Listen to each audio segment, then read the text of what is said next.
Hello.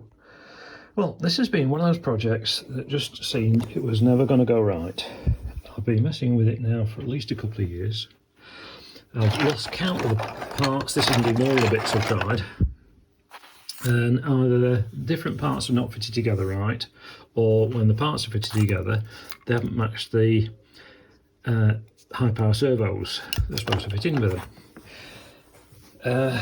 But finally, after 2 or more years, I've got a spot.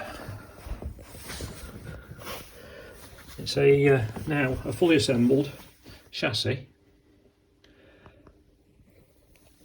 I mean, I've got to make new covers because again the covers don't quite match up with the fixing holes because there's so many different versions of these around that are very, very similar and partly interchangeable, but not quite compatible.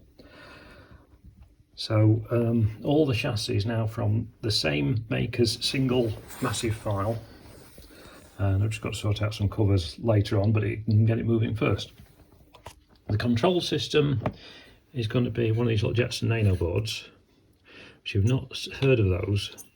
They're a bit like a Raspberry Pi, but with a NVIDIA GPU built in, which has computing capability, and they're powerful enough to do real-time image recognition as well as run a normal operating system and stuff.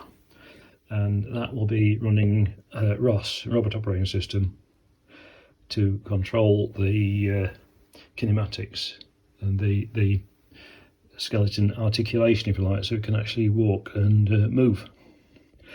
Again, still a lot to do, but it's a major step having this thing actually assembled and fully articulated, so it can be driven and operate from the servos.